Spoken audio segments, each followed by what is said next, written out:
Good morning, good evening to all of you today, July the 11th, 2025, on behalf of International Academy of Ethics. Today, this panel has got together especially because in today's fast-paced and interconnected economy, ethical imperatives in the business world are no longer optional. They are foundational to the long-term success, trust, and sustainability. And why do ethics matter in business?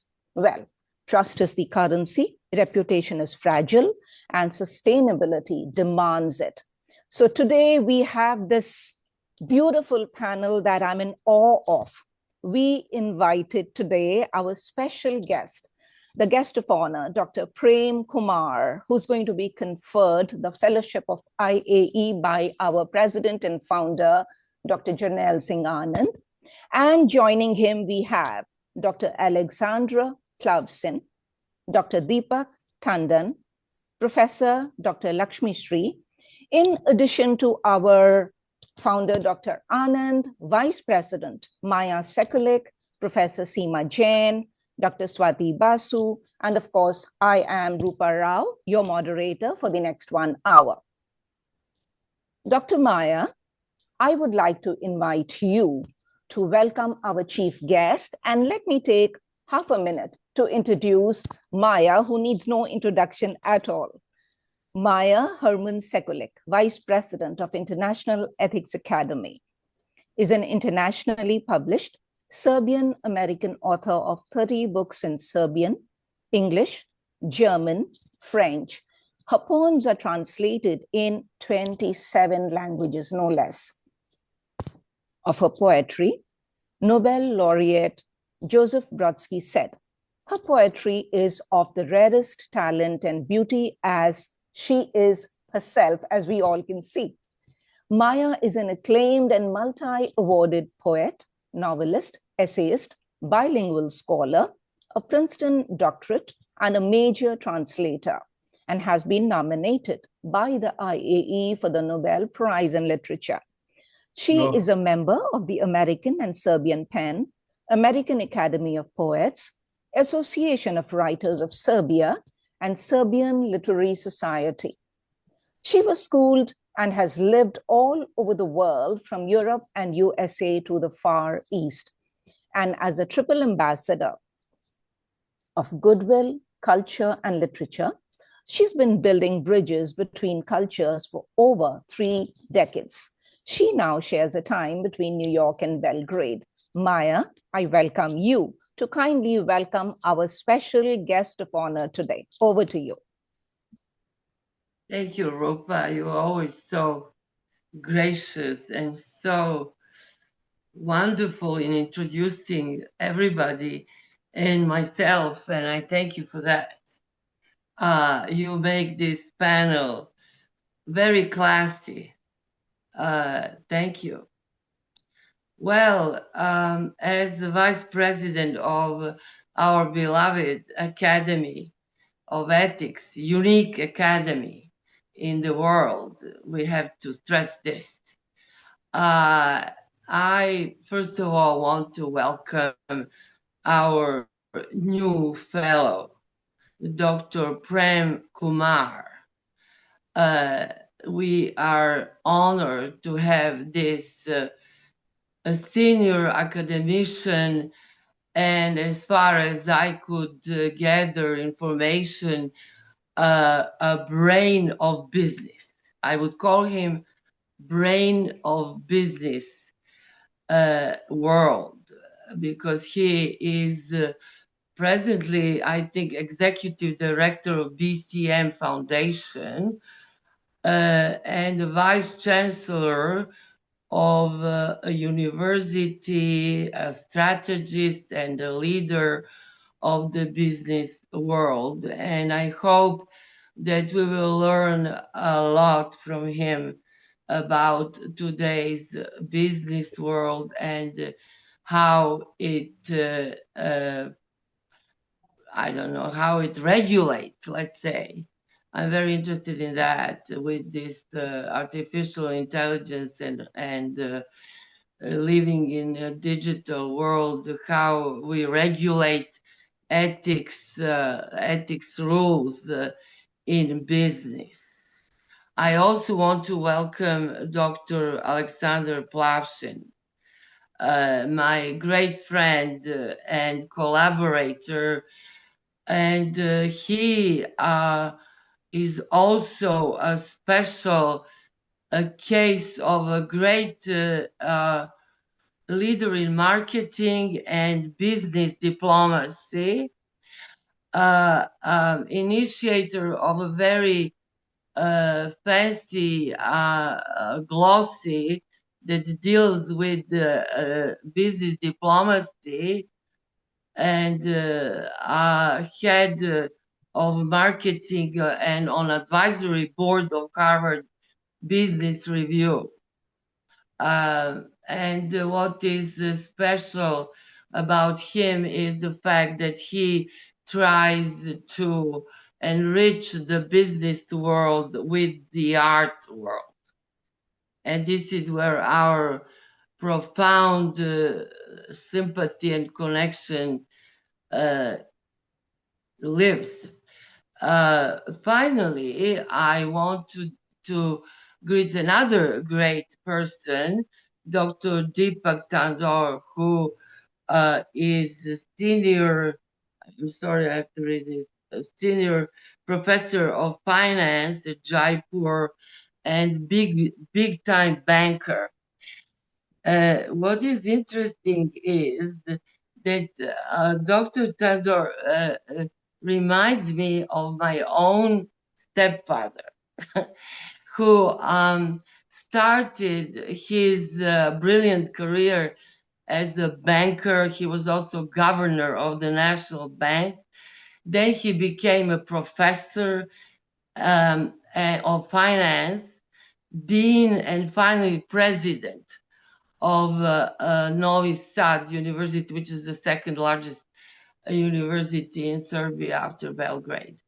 So I especially am interested in the views of Dr. Deepak. That's all from me. Thank you so much. And of course, love to all my friends that I see here. Bye. Thank you so much, Maya. It's always a pleasure to have you here and add the color that you bring with all the travels that happen with you just about every other week. So thank you for being here and bringing your friends and your words. Thank you so much. So yesterday was Guru Purnima. Purnima stands for full moon for those who are not aware. Yesterday was a full moon. Guru Purnima, what does it stand for? What is Guru? Is it just a leader, a teacher? Well, Guru. Yesterday, I was reading Dr. Basu Dev, and he said Guru stands for the one who dispels ignorance, the darkness of ignorance. So today we have a wonderful panel where we are shining light on issues which really matter in the world of ethics, in the world of business. And we have today a very special guest, Dr. Prem Kumar, Executive Director, BCM Foundation, who is a seasoned strategist, business leader with extensive experience across academia, industry, and policy making in India. His academic background includes a master's in economics from Punjab University, MPhil and PhD from Guru Nanak Dev University, Amritsar. He has held senior leadership roles such as Vice Chancellor at institutions like BML, Munjal University, Bahara University, and GNA University. His industry experience includes working with many prestigious organizations, including the Vardhaman Group. He has been actively involved in policy formulation at both the state and central government levels, particularly focusing on sectors like textiles. His contributions to the industry also include advisory roles with leading consulting firms and active participation in bodies like CII. Dr. Kumar is known for his thought leadership in corporate strategy, innovation management, and manufacturing excellence. He has served as a faculty member in several prestigious Indian universities and has presented on various management topics at both national and global forums. Now comes the beautiful moment when I invite the founder president, Dr. Jarnail Singh Anand, to confer the fellowship of IAE today. And again, just to take a second to talk about the man who's behind IAE. He is considered the greatest poet among philosophers and the greatest philosopher among poets. He is a towering literary figure whose work embodies a rare fusion of creativity, intellect, and moral vision. Laureate of Seneca, Charter of Murava, Franz Kafka and Max Gorky Awards with an opus of 180 books. His name adorns the Poets' Rock in Serbia. He is the founder of International Academy of Ethics, as we have mentioned. If Tagore is the serene sage of a colonial past, Dr. Anand is the fiery prophet of a chaotic present, with a voice that resonates globally while remaining fiercely Indian. Dr. Anand, over to you, inviting you to confer the fellowship. Thank you very much, Rupa. It is a very special occasion for us, for the Academy, that today we are honoring, welcoming our great friend, Dr. Prem Kumar. And as you have already outlined, he is, I will say, a monumental, a colossal figure in the business world. And discussing with him what we want, the ethical imperatives, can be very enlightening for the world. That is the purpose of our academy. So first of all, I would request Savati to please show up the certificate which we are going to honor. Today we are going to honor him. So this is our certificate for fellowship of the academy, and it has been sent to your address, right? Thank you. Congratulations to you, sir. I'm honored. Congratulations. Right. So we are honored to have you. Really, we are very proud that Dr. Prem Kumar is with us. So here is a brief citation for him.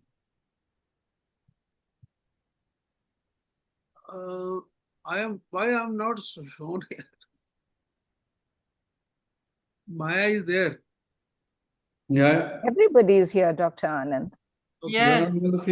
It is gallery. I congratulate you, Dr. Prem Kumar. I already said my welcome to you. This is a and I citation for Dr. Prem Kumar as Fellow of the International Academy of Ethics. Our International Academy of Ethics honors persons who have earned a name in their commitment to society in any field of activity and shown extraordinary brilliance and integrity to human values. It is a matter of great pride for us all who belong to the International Academy of Ethics to honor Dr. Prem Kumar with our highest honor, the Academy Fellowship.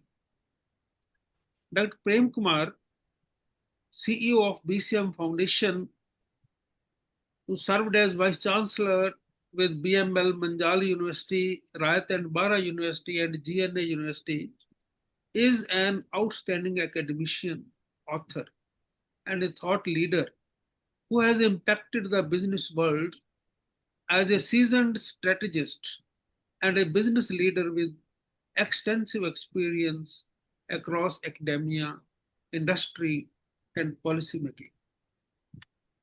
He is known for his thought leadership in corporate strategy, innovation management, and manufacturing excellence. We feel proud to honor Dr. Prem Kumar with Academy Fellowship today.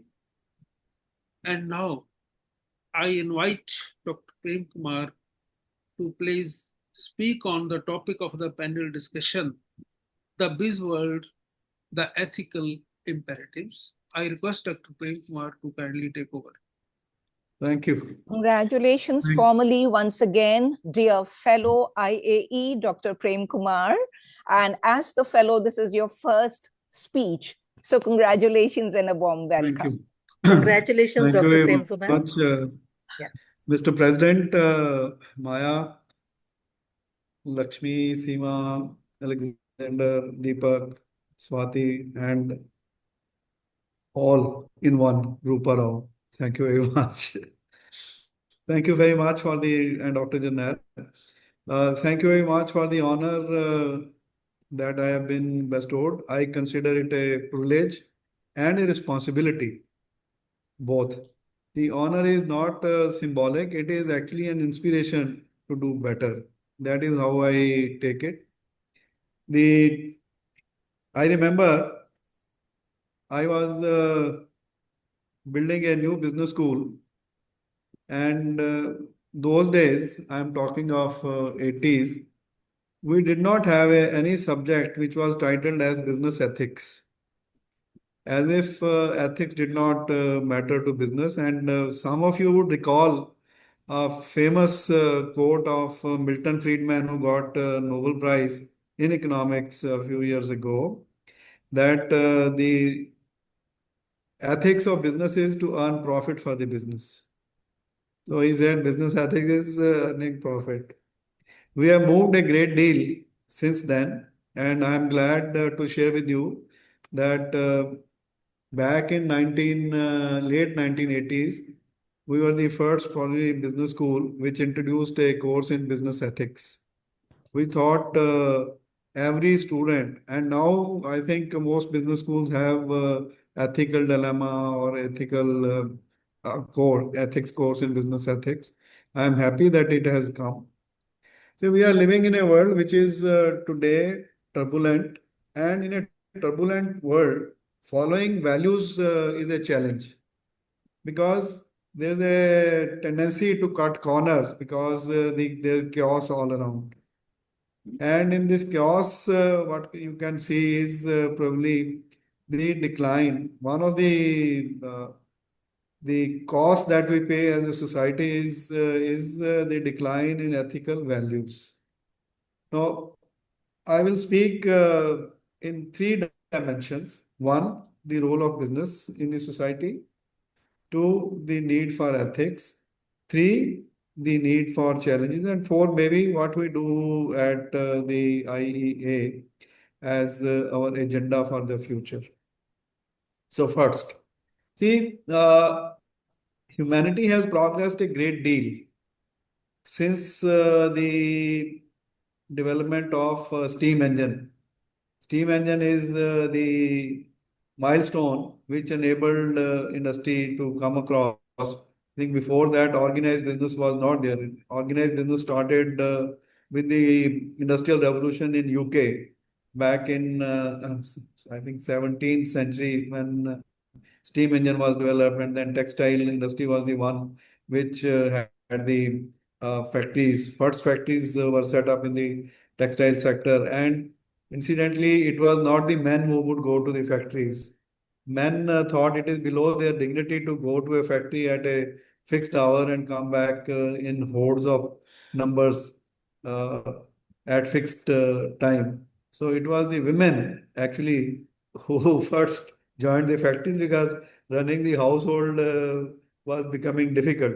Anyway, so organized business took shape, and there was not much of a concern for ethics, because I think broadly the values in most of the societies were deeply rooted.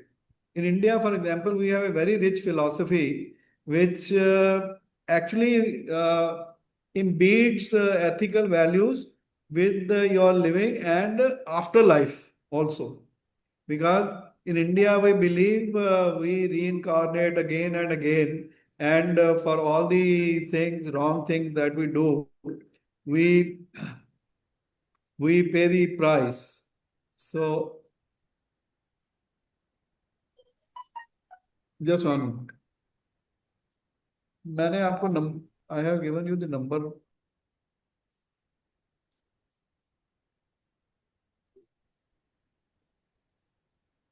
Sorry. So, most of the societies, I mean, you don't hear much. If you want to learn about the ethics, you would go back to Charles Dickens, which you would, many of you would be coming from that background, would agree that the whole world was in chaos and ethical questions started cropping in from that time onwards.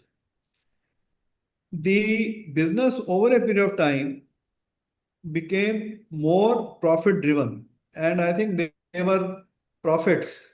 I'm not saying profit, I'm saying profits who justified the drive for profits. For example, there's a famous concept some of you may be aware of, Deepak particularly, which is called the purpose of business is to enhance the shareholders' value.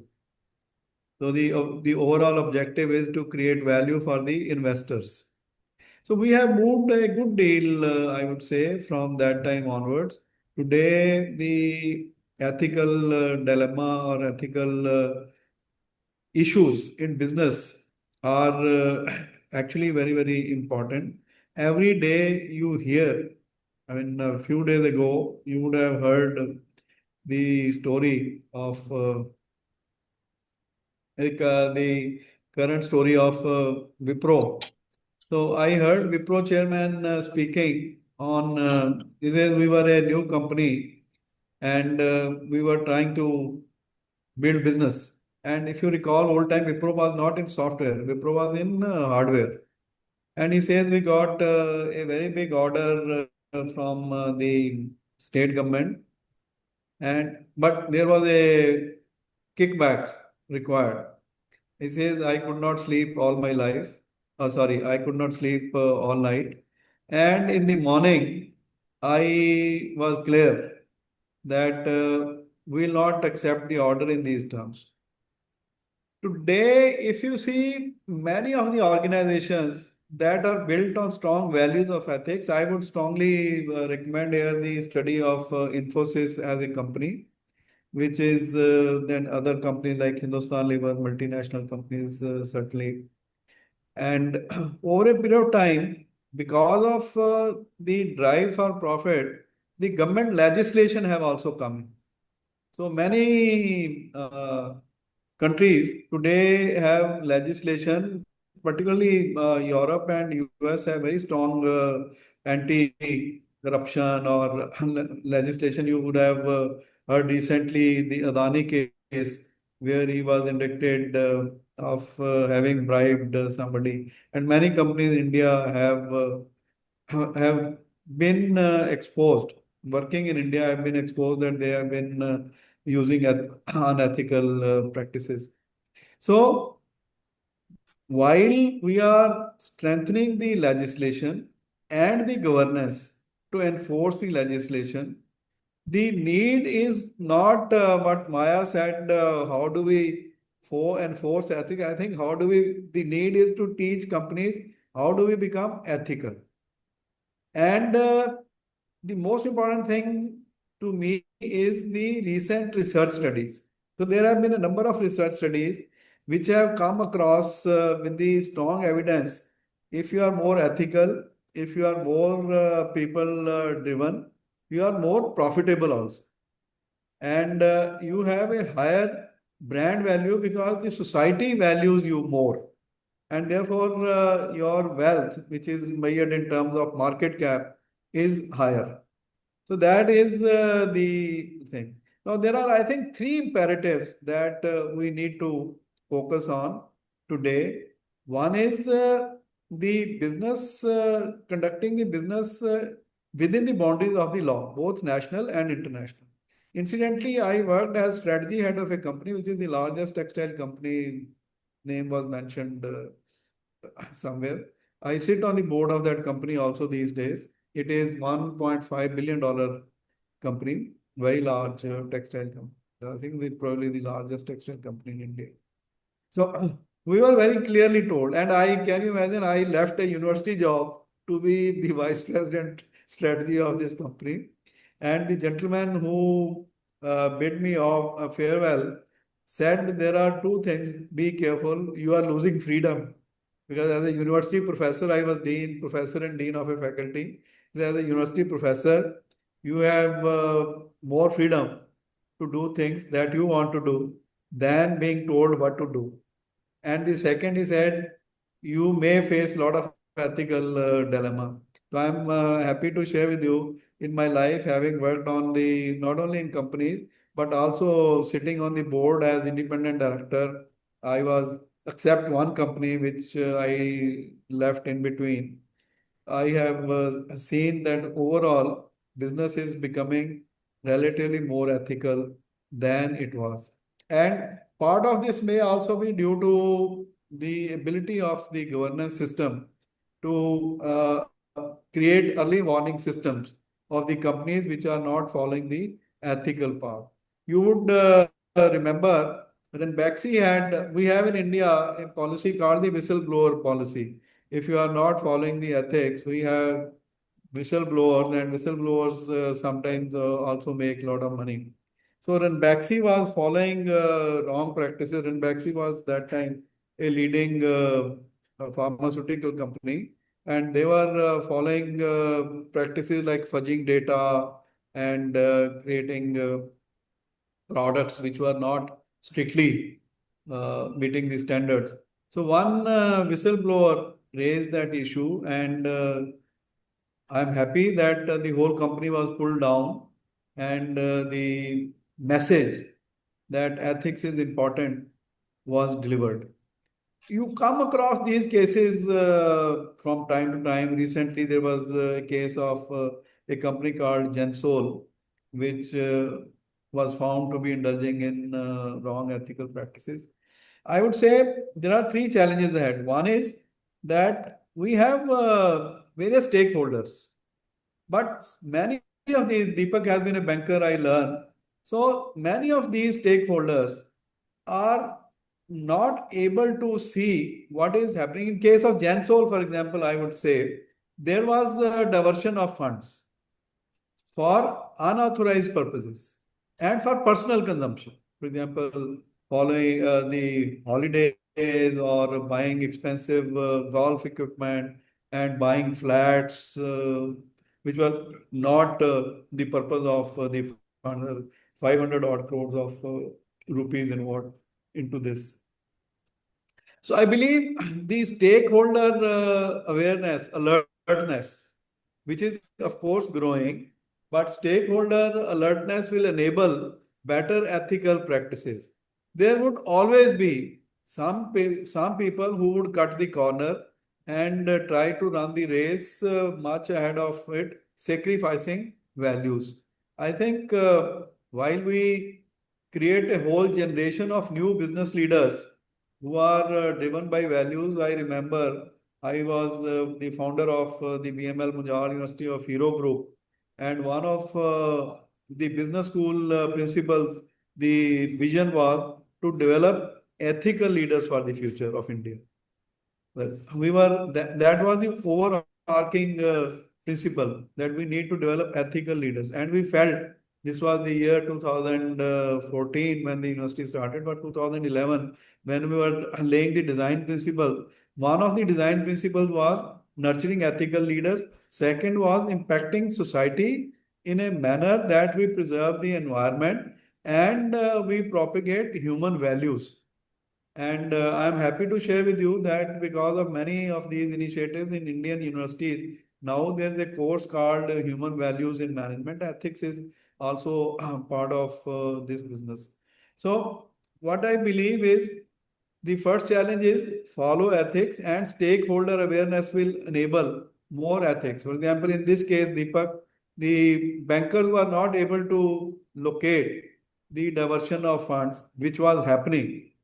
So I think most stakeholder followers, I would very strongly recommend IEA to probably help or work closely with the think tanks like I'm not sure, Brooks Institution or Carnegie Foundation or Indian think tanks to work in a way that we enforce, we propagate the ethical values and train business leaders in ethics. I can guarantee you, I sat on the board of a company which sank. I left the board early, but I still go back and see if we are following values, we would have survived and we would have grown. But just because you wanted to, it is like my favorite example is the story of the hen that lays golden eggs. See, all business generate wealth. All human activities generate wealth if they create value for its customers or stakeholders. So, but what happens is you don't want to have one egg every day. You suddenly feel as if you kill the hen, you will have all the eggs in one day and then you will. So this is one. Second is we must make businesses more transparent. Although the evidence clearly shows that businesses which are more transparent are more ethical and also are more profitable. But we need to probably highlight these success stories far more than others. And I remember one of the companies had a chief value officer. I was very happy that a company of very large size created a position called chief value officer. I'm happy to share with you that recently, to take the stress out of ethical dilemma, many companies have people who who are doing that kind of, I mean, who are whose job is to relieve people of their ethical dilemma if they have any. And as I mentioned to you, whistleblower policy is definitely a big help. So I can probably play a major role in creating that awareness. I am very happy that this panel discussion is taking place on a subject which is of great value. I think we should create three major initiatives. One is strengthen the vigilance mechanism so that you have research bodies which have an early warning system that these companies are going the unethical route. The other is installing or surveillance systems in our financial institutions, institutions like the chartered accountant institution, to detect these practices, or the institutions like chartered accountant. A lot of these issues get ignored in audit. In case of Gensol, for example, the audit failed to recognize, to see that there are unethical practices going on. They did not even highlight these unethical practices in their notes. And I think third is to create a general awareness that being ethical is better. I remember Mahatma Gandhi's statement, doing business without ethics is a sin. I think if we accept that and we propagate this among the business community, I think we would have played a major role as a very alert, very forward looking, and very positive uh, academy to promote both prosperity through ethical business practices and also ensuring that fairness in business takes place. So these are some thoughts. I will join the discussion when speak. Thank you. Thank you very much, Dr. Premji. It was a wonderful discussion, and your views are really very enlightening. I hope they will reach the world through our academy. One point I wanted to some sort of clarification from you is that there used to be the idea of Shubh Labh. Every every shopkeeper Yeah. guest box, right, would make a swastik and write Shubh Labh. Yes. Shubh Labh. Don't you think these ideas need to be introduced to emphatically, convey the idea of ethics? Yeah, I think I mentioned to you the Indian philosophy is very rich in terms of ethical values. You go back to, for example, Gita, and you see how Gita tried to helps you to resolve many ethical dilemmas that you face in life. I think I'm sharing with you a thought which may resonate with you as very enlightened people in the society. So, I have often addressed this question: how do you make a nation great? Ethically great, I would say. So, there's a concept in Indian philosophy called dharma. In English, we call it dharma, otherwise dharma. So, every one of us has a dharma, right? As a CEO of my foundation, I have a dharma to propagate or to help achieve the objectives of our foundation, which is to spread education, right? A teacher has a dharma to teach his students well, better. A business leader has a dharma to do business in a right way, what you are saying as Shubh Labh. I have also been doing this. Every Diwali, we have this puja and we draw that swastik and say Shubh Labh. The idea is Shubh here not only means happy, Shubh here means not only means auspicious, but Shubh also here signifies ethics, that the law which is sustainable. And businesses, it is proven now, studies across the world, that businesses which are more ethical are more sustainable. You have institutions, there's a very interesting study of companies which have survived 200 years. There are very few companies in the world, incidentally, which have survived 200 years. And some of those companies have the outstanding feature of these companies is the word ethics is not described, but values is definitely described.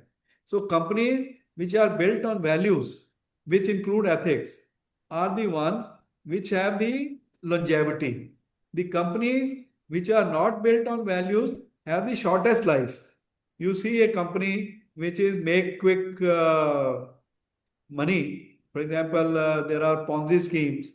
So you deposit money today and take double money after 6 months. You bring more money, and after 6 months you take money and you bring more money. And someday you go and you find there's nobody to return your money, and you have given all your money, right? So the sustainability of earning a fair return, that is you see, in India, also Maya particularly, we have the concept of trusteeship. Mahatma Gandhi propagated a concept of business, which is actually the need of the hour today. And maybe today the world is waking up to this concept that as business, we are trustees of the resources of the society. And it is as a trustee, our job is to propagate the objectives of overall society, not personal objectives. So I was coming to this concept. This is one sure way of transforming a society. And in one, supposing everybody follows dharma, a student follows his dharma, a neighbor follows his dharma, a businessman follows, a government employee, a professor in a university. If everybody follows dharma, we have built a very ethical society in one stroke, and we have not only an ethical society, but we also have a thriving society, because teacher has taught well, accountant has done right accounts, the engineer has done the right building bridges and buildings and things like that. So you can see what is the greatest thing. I'm very happy that you are not only talking of business values. Now we have transcended and we say how to build an ethical society. In fact, business is part of the society. And if your society is unethical, for example, you ask a business, I work with CI and many other business organizations. business forums. So you say, what can I do? The government officer wants this. Now I cannot close my business. I have to oblige. So in a way, if the society is overall ethical, the values percolate. I would very strongly quote a story. There was this, I think it was 400-meter race in which an African was winning and a Canadian was following. And the African at the last minute was looking at the lights and signs and had a dilemma. I mean, he was not able to figure out what to do. And the guy who was behind him, he pushed him so that he wins. So people asked him, journalists asked him later, why did you do that? You could have just taken 3 more steps and you could have won the gold medal. His answer shook me. His answer was, what will my mother think of me? Just imagine. You create a great society by building values. And if the society has values, the business will per force become ethical. I was traveling through US. You have much less ethical issues as a citizen. Rupa will agree that in India, as a citizen, I have far more ethical issues than any other person in the developed world. I am not saying the countries like Syria or the war-torn places. I am talking of developed world. So you have far less ethical dilemma because I have to renew my driving license. So there is a proper system and I don't have to ask anybody for anything. And when I was growing, I remember how society enforces values. My teacher was a professor from America, my research supervisor, and he has come from Michigan. So he says Michigan had a governor called Mr. Brown, Governor Brown. Governor Brown parked its cars wrong. And there was this gentleman who gave him put a ticket to him. And he came out of the car and said, you don't know, I'm brown. He said, sir, have one more.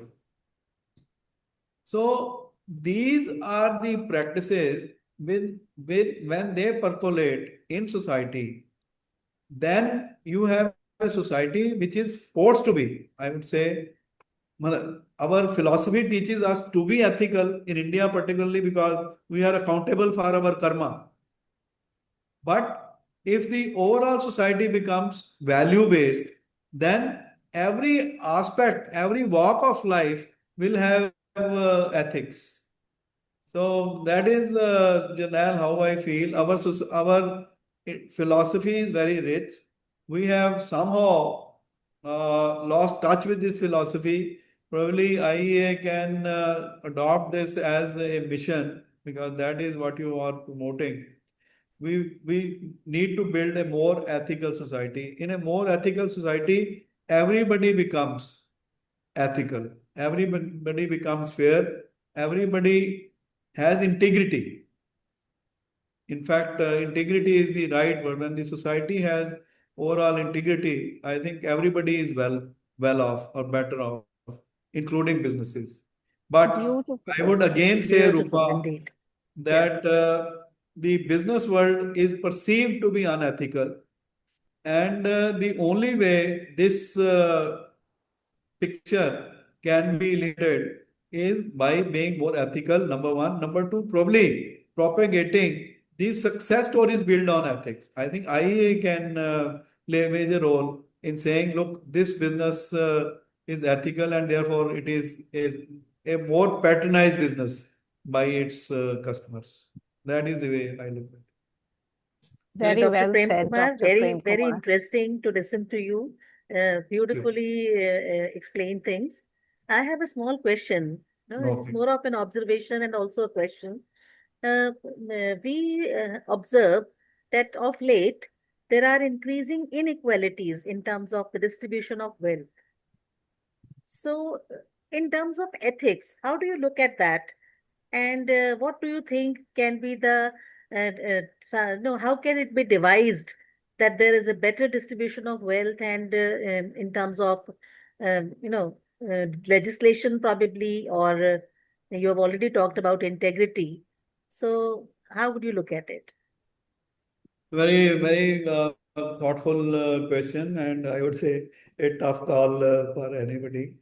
So there are three aspects. One is the growing inequality that you have mentioned. So what we see is countries, developing countries like India, particularly have highly skewed. We have a measure called Gini ratio, which says how many people. So typically, for example, if my data is correct, Deepak can maybe add value to this. The top 1% in India account for roughly 50% of Yeah. the wealth, right? And the top 10, the bottom 30% would account for the 10% of the wealth, something like that, which shows that skewness is very high. We have a middle class which is estimated around 300 million people out of the 1400 that we have, 300 to 400 million people.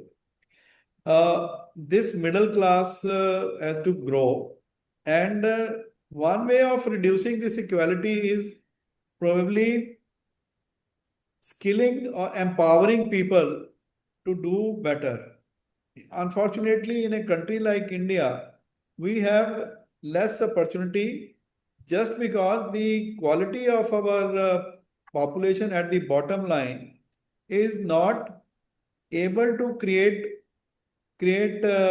value in whatever they are doing, right? And there are less opportunities.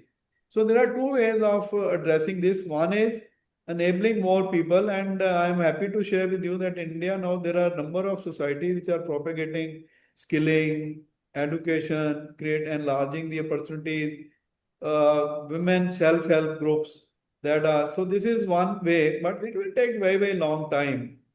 The other way is the legislation way. And legislation way is that we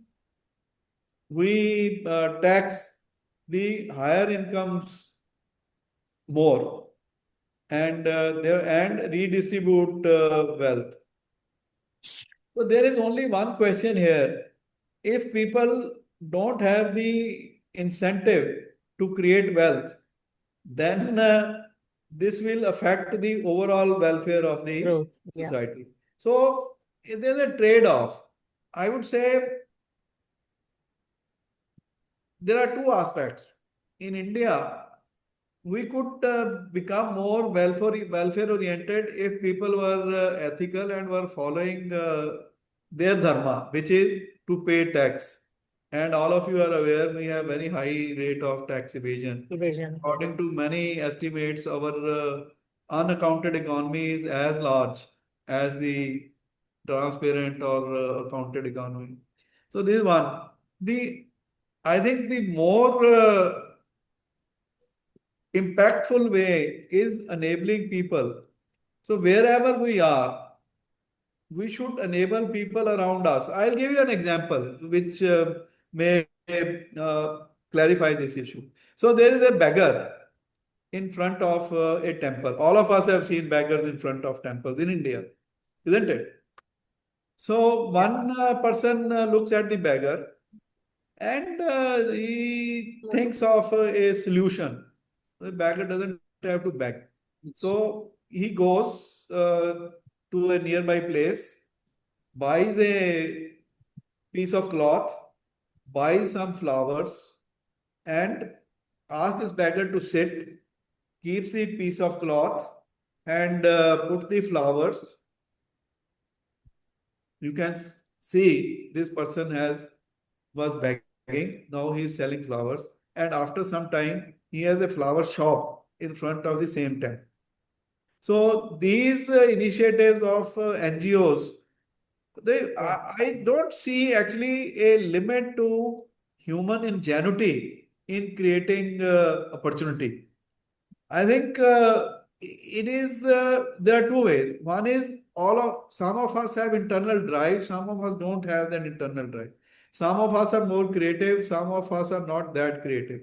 So if some of us who are more creative and some of us who have more resources, see in developed countries, I think in England, UK, they have an inheritance tax so that there is a equality created somewhere. So you inherit and you leave a good part of it with the state, which does then the welfare kind of things. In US, you have people like Warren Buffett or Bill Gates who have allocated a very large part of. I was reading a few days ago, you may also have seen, Warren Buffett has so far donated $60 billion of his wealth. His wealth is rated as $120 billion. And 95% of his wealth will go to charity. That is his objective. Bill Gates also doesn't want to give his children any of his wealth. So this is the other way. And I think these multiple things. And in India, probably one more thing can be done is if the compliances of taxes are better, the government can possibly take care of social security, which is unfortunately not there. So we try to do it in our own way. There are NGOs working in this area, taking care of the old age or taking care of the abundant people or taking care of the people who are not able to buy medicines. And but India, see, problem with India is we are a very large country. 145 billion people, Maya. So you can imagine what is the task of governance in India. If there is any country which is most difficult to govern, it is India, which is highly diverse, very large population, and a very large segment of population which is not driving the economic prosperity, not contributing in a big way. And they can. I think some of these initiatives can probably help. A good social security will enable less inequality in due course of time. Thank you, Dr. Prem Kumar. Thank you so much. Thank you. Very well explained. Dr. Prem Kumar, fellow IAE, your first speech as the fellow IAE was absolutely amazing. And with the storytelling you have and the shared experiences, companies like Ranbaxy or Gensol, those stories, or talking about Satyams, which was not mentioned today. We all of us need dharma at corporate level and at individual level, at the family level. So here is dharma. May we all follow dharma, absolutely, no question about it. And there was a time where business ethics was an oxymoron. And today we are talking about a chief vigilance officer or value officer. I hope every employee is given an opportunity to become a value employee and can take on the responsibility as value officer. That would be beautiful. And thank you so much for the takeaways about alertness, about vigilance, about think tanks, about you being one of the strong voices for IAE to talk about ethics in the business world. So thank you so much for a wonderful discussion. And we hope we'll keep talking with you going forward as well, online, offline, and every time. I'm looking forward to be in touch all the time. If you ask me what is the most important thing to do is probably to profess the cult of dharma among all walks of life, which will enable. I wish to express a very sense of gratitude for the honor that I have been given, and I take it as something which should inspire me to do better, to spread the message of IEA among the groups that I deal with, about the communities that I work with. And I assure you that I will take this message forward. Thank you very much. Thank you, sir. Thank you so much, Dr. Prem Kumar. And I invite Dr. Alaksander Plavsin, who is an expert in marketing and business diplomacy with over 15 years of professional experience. He is currently serving as the head of marketing and communications department at Manpower Serbia, a partner at the Business Intelligence Institute, and member of advisory board of Harvard Business Review. Alaksander began his career as an intern at Messer Technogas and later became the coordinator of marketing at the European Development Center of the UN. His career progressed in communication through roles in the USAID project of the Serbian Association of Managers and DNA Marketing Agency. He then served as the manager of Association of Financial Directors, where he significantly contributed to the association's growth through his marketing and sales expertise. In addition to his master's and PhD studies, Alaksander has completed over 10 international training programs in leadership, marketing, human resources from institutions like SDA, Bocconi, Marshall Goldsmith, Cisco, Council of Europe, and Brian Tracy International. He's fluent in English and French. I invite you, Alaksander. The platform is yours. Over to you. Thank you, dear Rupa, for this great introduction. It's my pleasure to be with all of you today. And I would like also once more to thank Maya for inviting me and recommending me. Yes, I would like to share with you my new business paradigm that I am developing. It's kind of our authentic piece that we want to develop and to promote. I was thinking especially in Serbia and also all over the Europe, there is a deficit of added value creation. People are somehow not educated to create value, consequently to share value, and then it's very hard to develop the country, to develop the society, to develop the values.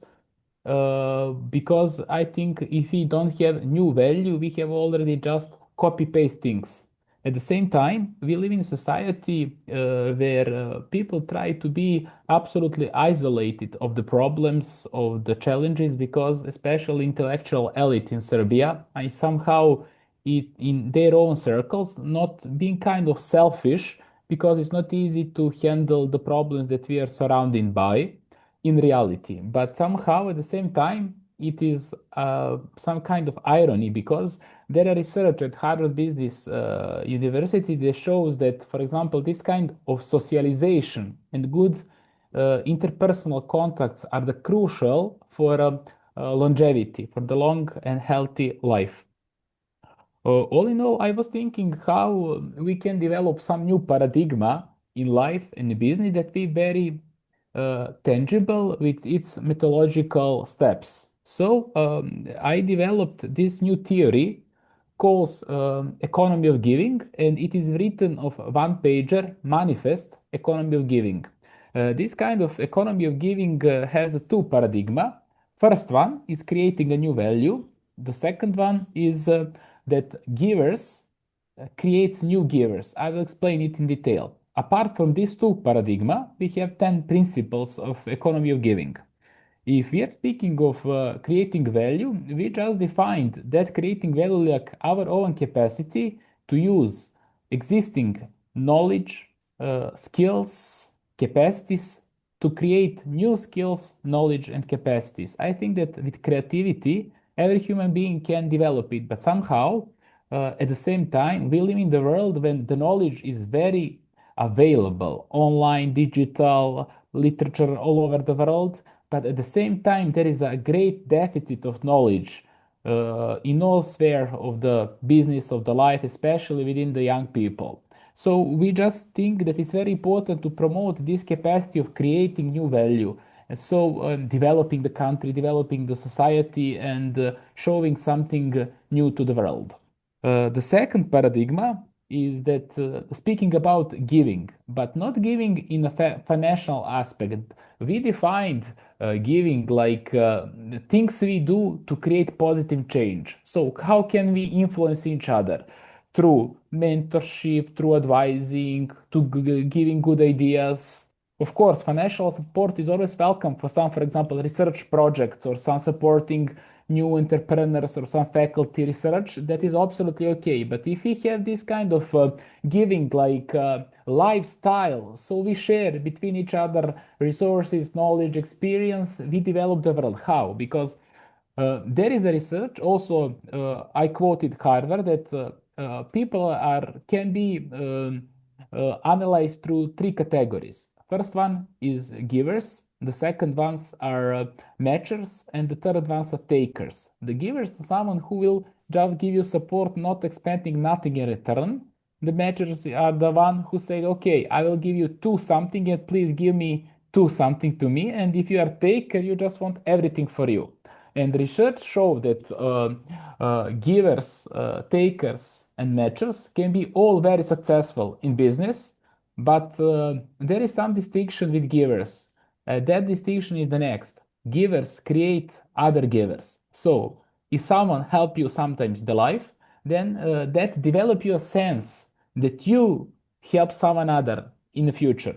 And then if we create a more giver, then we develop the society, develop a culture of giving, and we feel better in these kind of values. Of course, it is not easy because I think as the times goes by, we will have less givers. So the reason why I wrote that kind of manifest is to have something in written form that we are going to promote in Serbia through different channels.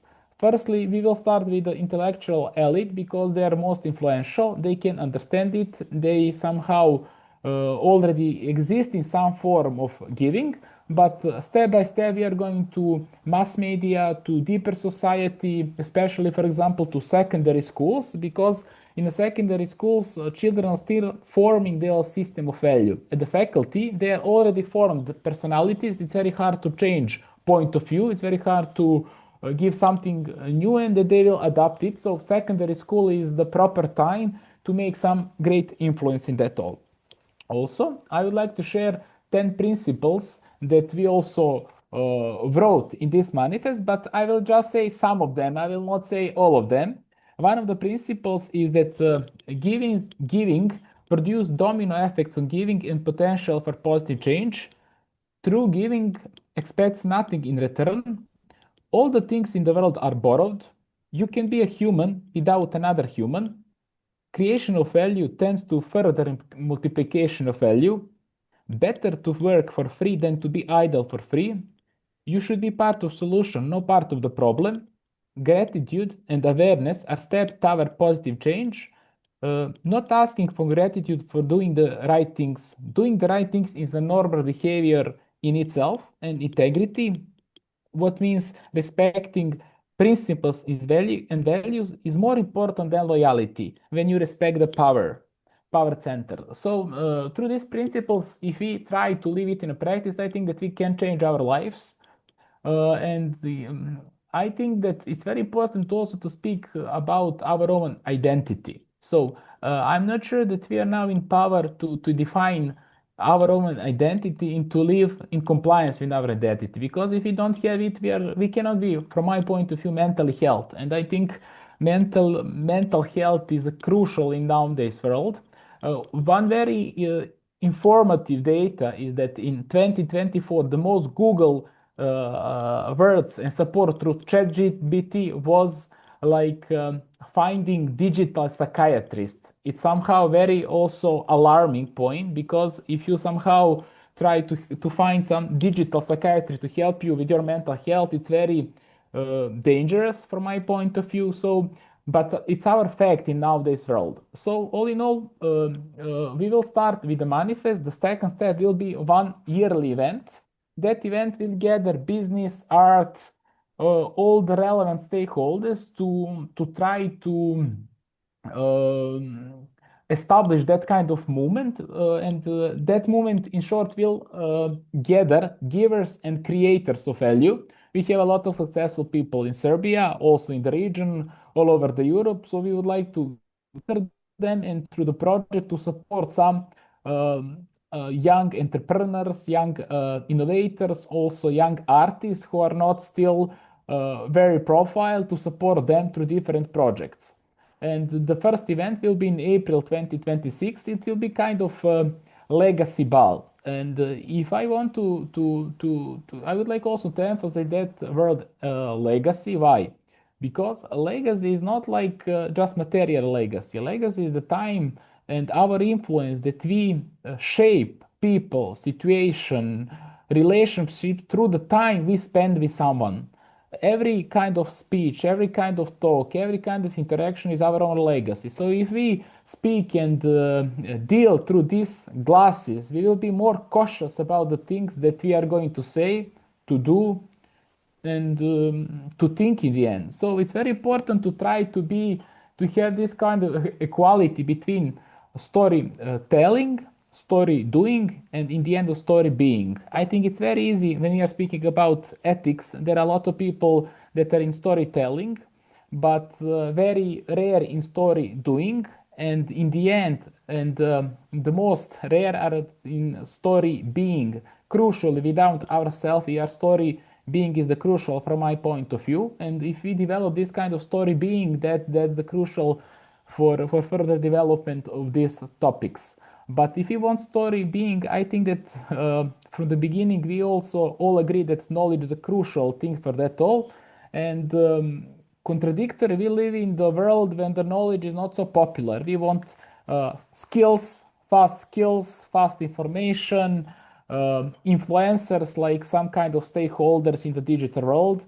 But this core and deep knowledge is crucial. From my point of view, you cannot be fully creative without knowledge. And creativity without knowledge is very like surface at the sea, not with the deep sea and with the purpose. And it can be also dangerous, because if you want to make something creative with no deep message, it's also useless from my point of view. So I don't want to take a lot of time from you. This is my kind of paradigm. I would be very happy to send you English version of this manifest of economy of giving, and I will be very glad to hear your comments. I will kindly ask Maya later on to send it to you, and maybe any kind of feedback would be very great for me. And thank you for your time, and I'm really enjoyed to share this view through this distinguished community.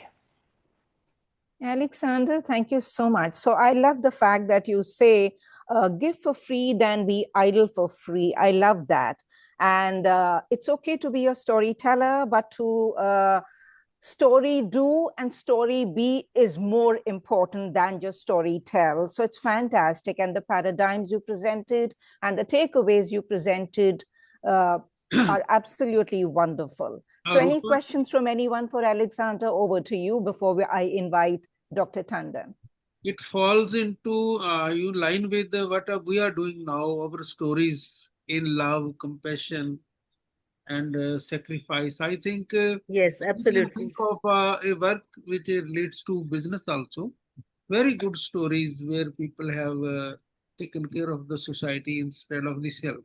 Yes, Dr. Anand, it can be your next project to do stories related to the business world that promote ethics. Because what I like in his work is that story being, you see how he is developing this idea, storytelling, story doing. Story doing. Yeah. It means you have to be doing all this rather than talking about others. That is good. Very nice. Very nice. Thank you. Bravo. We enjoyed listening into you. Sorry, somebody was saying something. I just said bravo. Bravo. Bravo. Thank you, Maya. Indeed, bravo. Thank Loved you. having you today and hope to join you again, have you join us again in some other forum. Thank you so much, Alexander. You're welcome. Thank you. And now it is my privilege to invite Dr. Deepak Tandon, who is currently working as a senior professor in the finance area at Jaipuria School of Business in Ghaziabad. He has an experiential summary of over 4 decades and 25 years in academics, 17 years in industry. Prior to JSB, he was a professor of repute at International Management Institute in New Delhi. As for the industry experience, he has worked for various banks, namely Punjab National Bank, PNB Capital Services, Vaisya Bank Limited, Jammu and Kashmir Bank Limited, Indus Bank, and Oriental Bank of Commerce as chief manager. Vice President, Senior Faculty, Forex and Risk Management, Credit, Treasury and Banking Operations. He is an approved ISO lead auditor from Nigel Bauer and Associates, Germany, IRCA certified, London. I invite you, Dr. Tandon. Thank you so much for waiting patiently, and the mic is yours, sir. Rupa, I want to add something just for a second. Dr. Plavsin was also a distinguished scholar with the International Academy of Ethics, and Dr. Deepak Tandon is also a distinguished scholar with International Academy of Ethics. So we welcome you, Dr. Tandon.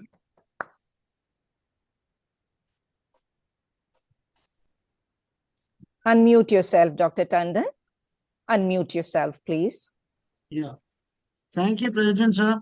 General Singh Anand, sir. My man, Vice President, the Chief Guest, Dr. Prem Kumar. I have roots. I have chaired with him n number of the years, and on the board of BM Manjal also when I was also there. And Dr. Lakshmi, Dr. Alaksander. The hierarchy is not important, but there's a galaxy of the panelists, Swati, Seema, and of course, Rupa ma'am. I thank you from the core of my heart for inviting me for this wonderful discussion, which is very, very pertinent.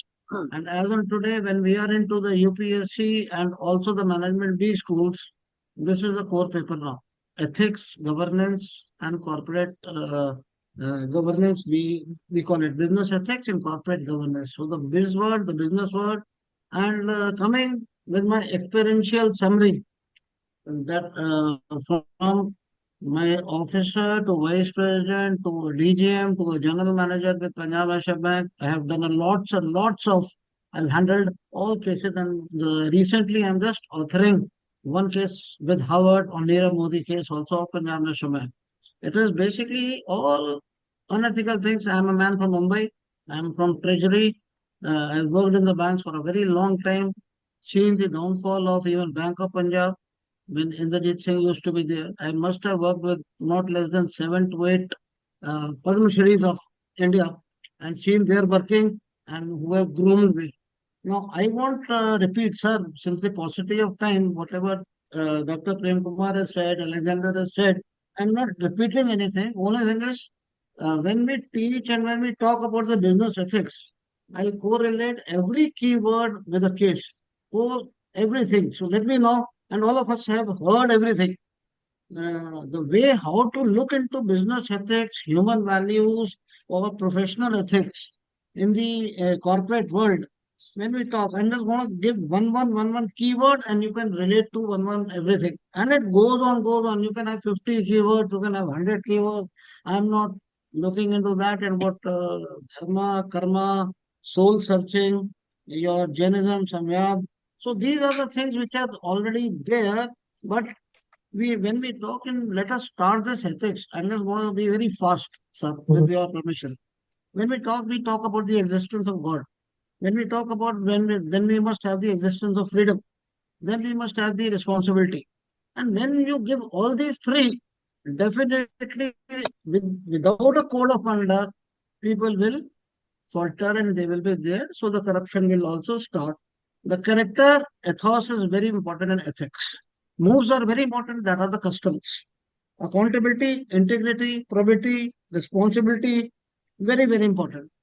In today's world, when I was doing and I was looking into, I was doing it with the police, Gurgaon, with all DIGs, and we have done with JMG, Jai Bharat Maruti. We are talking in terms of the digital frauds which are happening, digital arrests which are happening. RBI has come out with AI, which is going to be powered. Machine learning is also going to be there. Reserve Bank of India has also come out with what are the mule accounts, and people are looking at the mule accounts and illegal money laundering. We have seen it through the Vodafone case, tax evasions which have happened, double taxation treaty which has fallen. Now, when we talk about the types of the ethics, we all are aware what is destructive, what is normative, what is meta ethics. We are aware. Now, coming from the human values first, and then I'll just switch over to the banking. the first which has come to me at the micro level, not even the macro I'm talking. Micro, when we talk about the Aristotle virtue, courage, stress, public virtue, role modeling, usage, morality comes into the picture. And what it comes to me, the IS, that is the bureaucrats.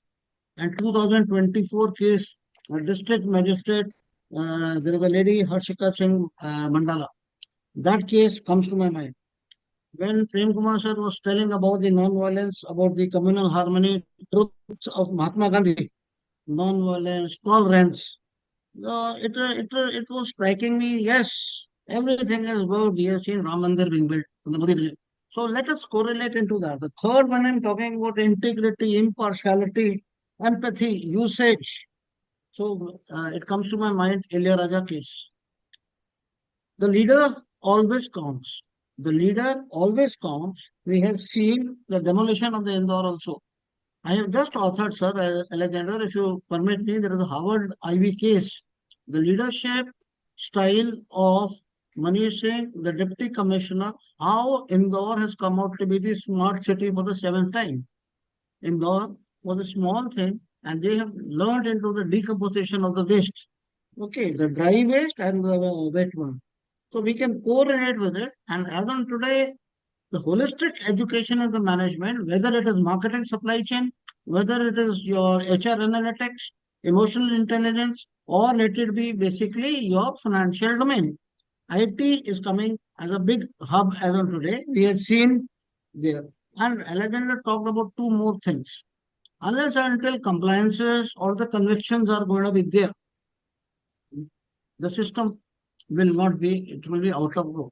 We have seen Pakistan, we have seen Balochistan, we have seen, let us say, Afghanistan, we have seen terrorism, we have seen Hawala, we have seen everything we have seen when ethics are not there.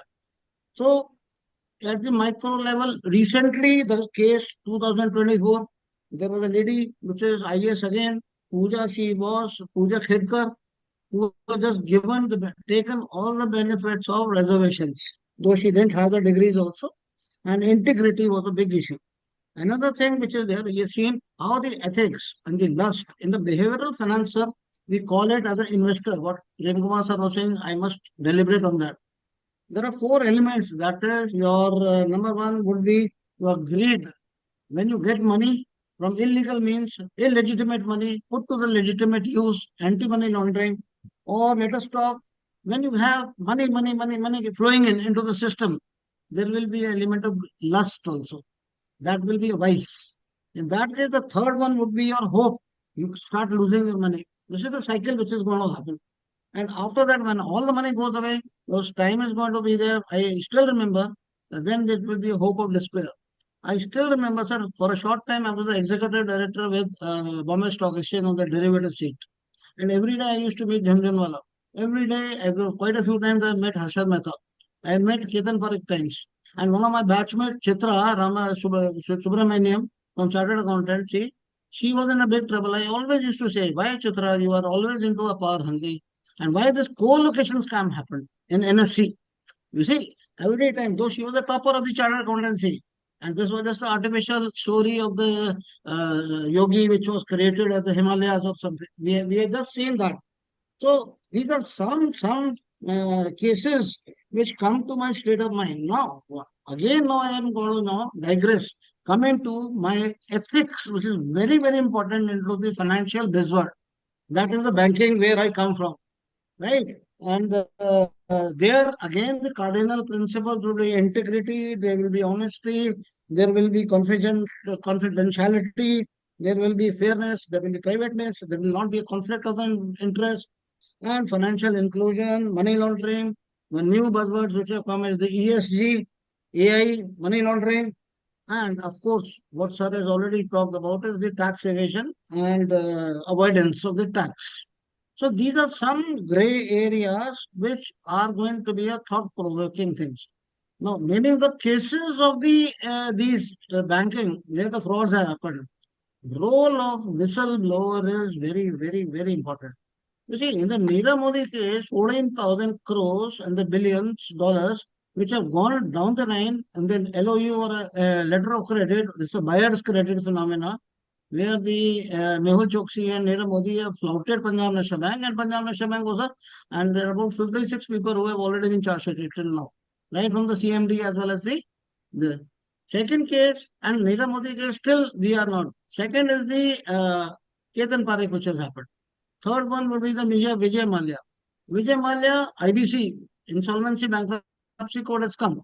Still, we cannot recover the money. Still, the financial creditors are duped of all the money. Still, and we have seen this Noida into the Delhi, the whole which is built up by JP Infotech.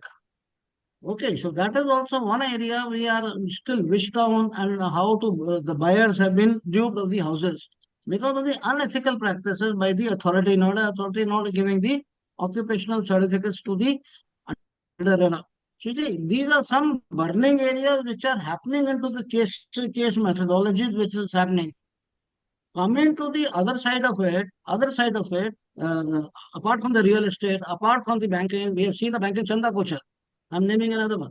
She is the Padma Bhushan, the best banker country has produced. But when it comes to unethical means of the husband, soft corner, she gives loan to Videocon, Niamdut, why? And that to 3,250 KCR. And she was not a party, but she has not signed, but she said to the board. You see, she has flouted that SEBI rules. And that is why her only problem was that she succumbed to the system. And she succumbed. Otherwise, ICICI Bank was doing very well. It was the #1 bank after State Bank of India. So this is one area. And another one bank which has totally crashed because of the unethical means would be the Punjab and Mercantile Bank. Punjab Mercantile Bank, there was the chairman of the Andhra Bank, which is there, and only one party, HDIL, that is the Jandhan accounts also. Only one party taking hovering of the. I still remember my days when there was another bank, and Reserve Bank of India issued a circular: do not do anything with Catholic Syrian Bank because the rates of interest are the highest over there. And there was a bank, Kerala's Lord Krishna Bank, Kochi, which was Kerala-based bank, and about 75% of the branches were into the Kerala only. And this bank wanted to come up, and then HDFC took into, and HDFC took over Times Bank, and you know the status. Even the Times of India group succumbed. So it all depends on the leader. It all depends. I still remember, sir, Janal Singh is there, sir, and he knows there used to be my mentor, late Dr. Pritam Singh, sir. And he has done totally reforming the education system. What all we can see, NEP, skill, and he used to show us one movie and always used to say, Chak De India.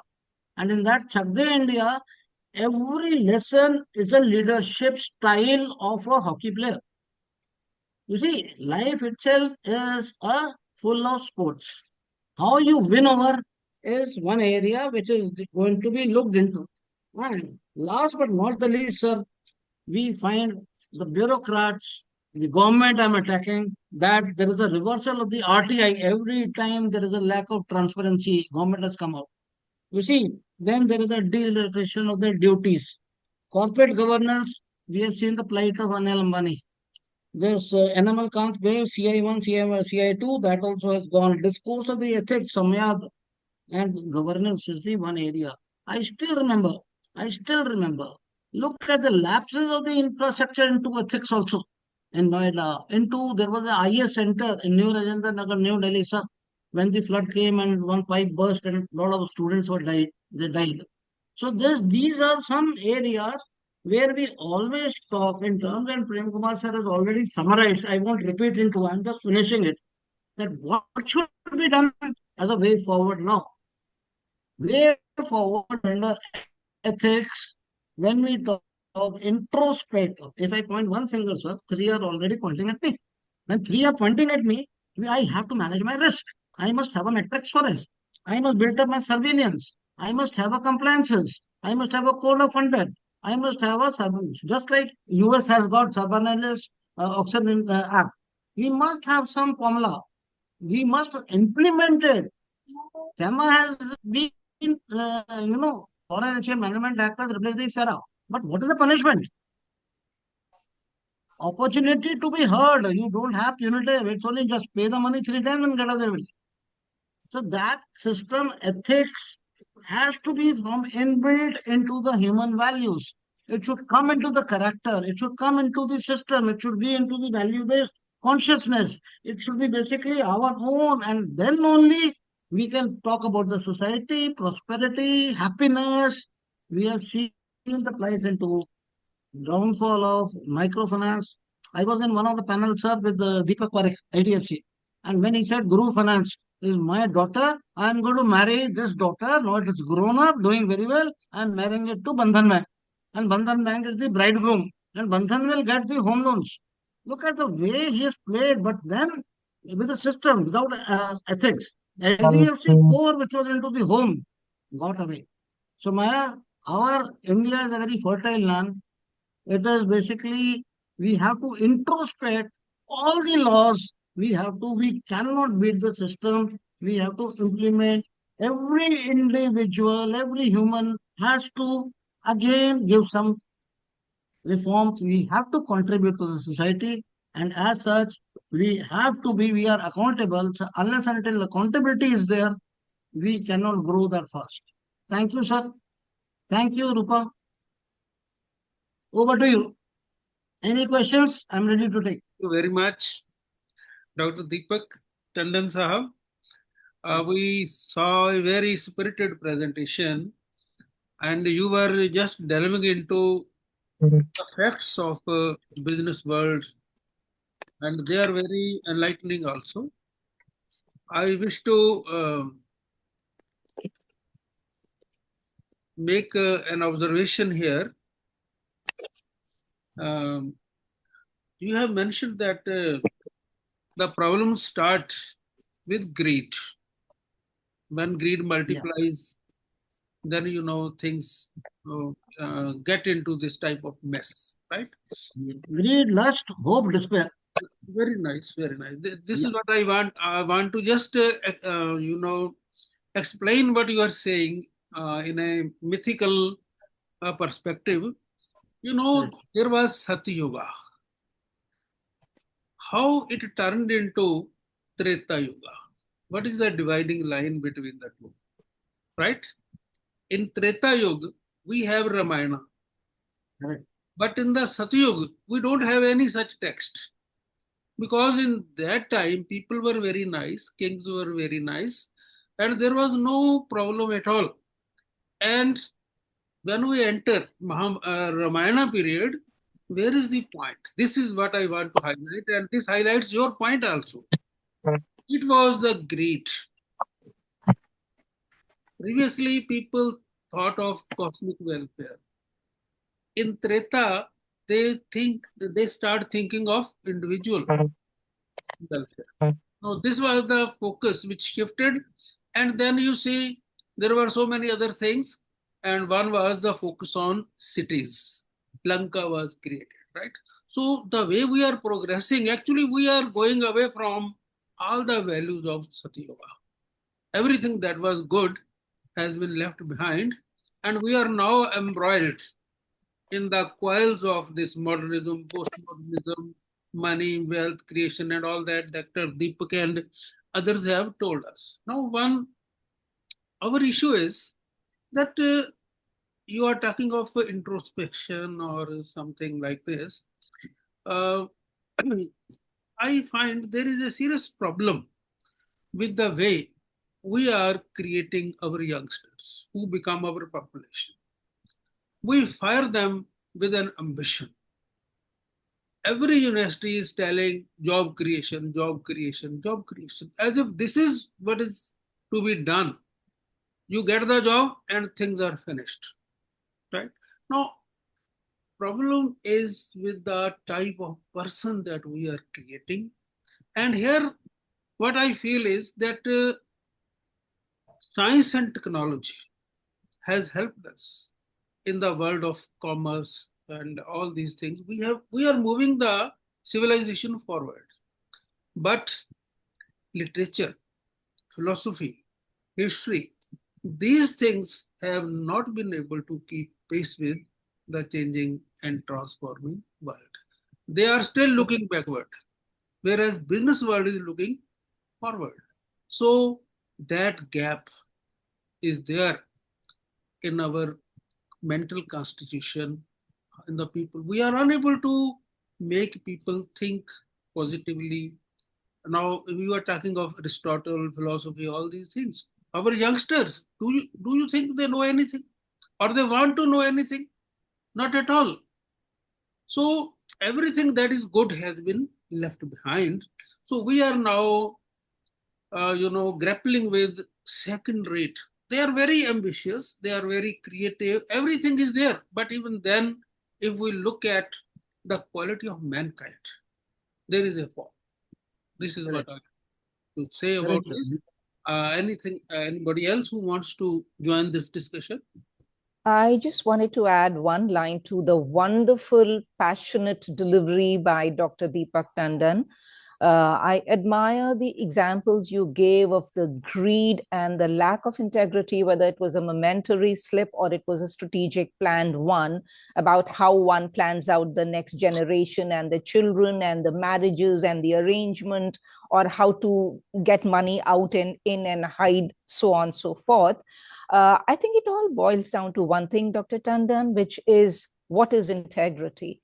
It starts at the individual level, and integrity is what a person does when nobody is watching. And that is where the self-monitoring is what has to come in. So at the grassroots level, it starts really very young. So ethics plays a role in the personal life and the corporate world eventually. And thank you so much for wonderful examples, storytelling, and again, a passionate rendition and speech from you. Thank you. I would also like to make a small observation, Dr. Deepak. You talked about, it was a very thoughtful and very expansive presentation in which you gave so many examples from the contemporary world and also highlighted various issues related to ethics. My question is that you talked about the whistleblowers. But my concern is that when we talk about whistleblowers, they do have a very meaningful contribution in making things better, in highlighting the violation of ethics and corruption and so on. But do we really treat them well? Do we have mechanisms to protect them and to strengthen them? This is a big area of concern, which I think we should deliberate upon, right? Ma'am, look at this one thing. Well, in the Nirav Modi case, unless until the whistleblower only came out, otherwise the bank was doing very well. And all of a sudden, now when it comes, it boils on Usha Ananta Subramaniam, the CMD. Then Sunil Mehta, when I met him, he said, if we have done a blunder, let us put it into the annual balance sheet. Let us do our risk matrix and we will repay back. It is not a big thing for Punjab National Bank reserves, hardly 15,000 crores. They have recovered everything. But as our president says, character gone, everything gone. If we have lost the integrity, we are gone from the corporate world also. We have seen how people pick up white knights just to avoid the mergers. How these corporates play the game. So I have seen it from my own angle. So we never believe the corporate games are totally heavy. Yeah. Thank you, sir. Thank you so much for this input. Thank you. Thank you for your response, Dr. Tandon, and once again for sharing your insights, your thoughts, and for being a strong voice. And we hope you continue to be that voice for IAE in the business world. Thank you. Always. Indebted, ma'am. Thank you. Is Professor Dr. Lakshmi Banerjee there? Because I don't see her video and I see she's on mute. Dr. Lakshmi Shri, are you there? If you are not, then I think I'll have to move to Seema.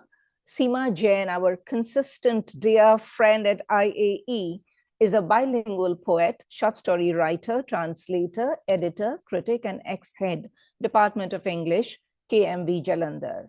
She is a recipient of many prestigious awards. She has 17 books to her credit, 5 collections of English and the poems, 2 edited books of research articles, 4 books of translated poems, 2 translated novels, 3 edited anthologies, 1 each for Sahitya Akademi.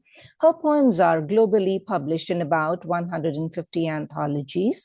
Seema has been a guest speaker, poet at Jaipur Literary Fest, Sahitya Akademi, and SAARC Countries Lit Fest Foswal.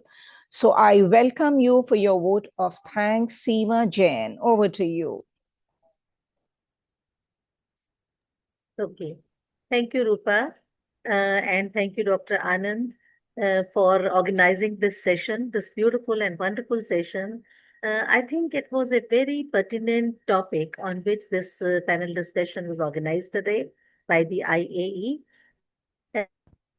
the Bizworld and the ethical imperatives. I think it's the need of the hour.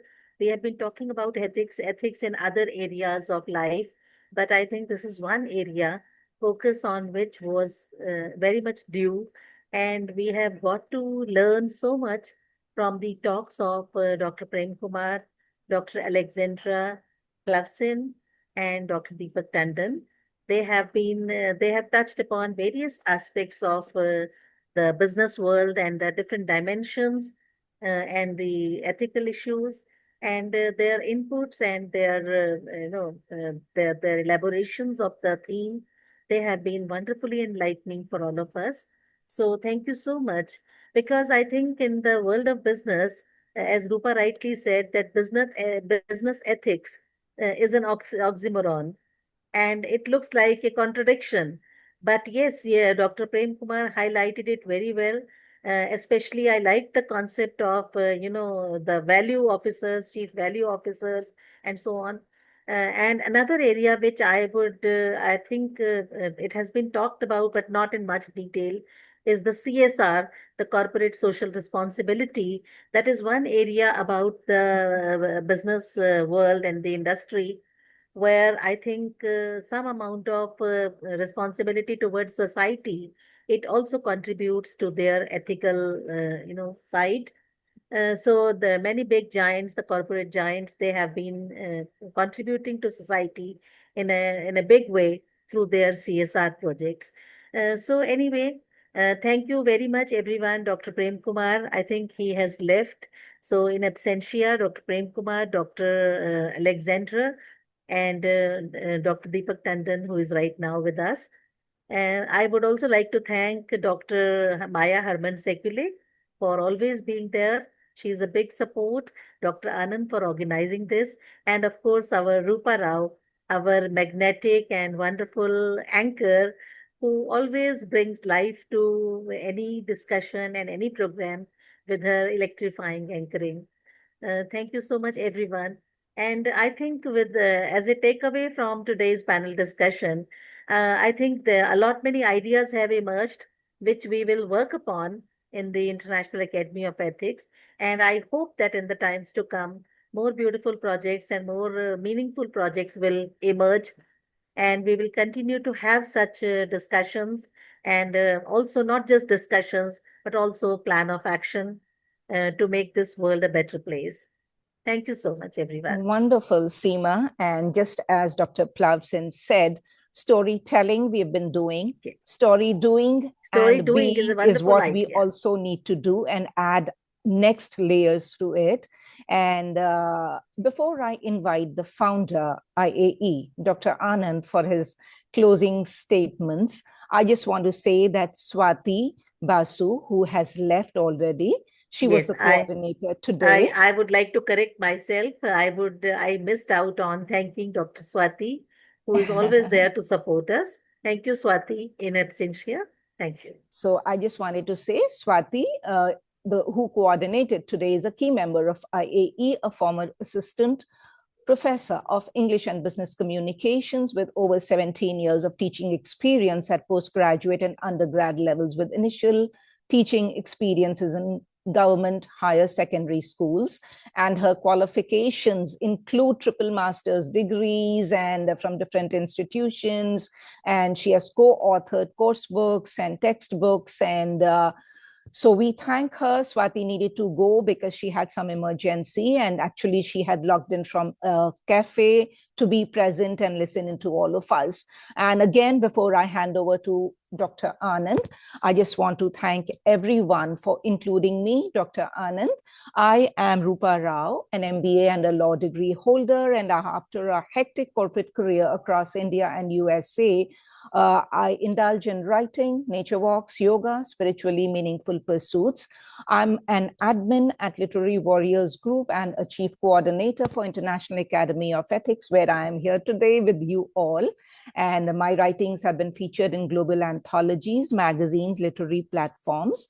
And I moderate poetry sessions. I host author chats online. And I'm constantly seeking to learn and grow from all of you. And I have had the opportunity to co-author and edit and curate 8 books. And I look forward to working on a biography of a person I'm especially connected with and a couple of books more. So inviting you finally, Dr. Anand, over to you, the President IAE. You are mute, sir. Dr. Anand, you're mute. I was thinking of introducing you to the audience and to our so you did it yourself. And I saved everyone the trouble. It was not a trouble. We are always very proud of you. Thank you. So first of all, Dr. Prem Kumar, who is not here, but he came on our invitation, and he accepted the honor with grace. We are very proud of it, and we thank him very profusely. With him, we have Alaksander Plavsin from Serbia, and Dr. Deepak Tandon, who gave very soulful presentations, for which we are deeply thankful to them. My friends, Dr. Maya Harman, she is always a great sport to me. And Dr. Lakshmi Shri was here. Perhaps she had some problems at family, so she withdrew, left. And I am really proud of Professor Seema Jain. She is a great coordinator, and she is associate director of our academy. Really proud of you. Swati Basu, you are not here, but we remember your valuable services to our academy. So all these, it is, I think, my duty to thank everyone, and particularly Rupa, because it is she who makes the things move, and everyone, thank you very much for being with us. We look forward to more sessions like this. Thank you once again, Dr. Tandon, and Plavsin, Seemaji, Rupa, and everyone. Thank you once. Bye-bye. And we look forward to many more such events in the series of IAE presentations. Thank you. Good day, good night, wherever you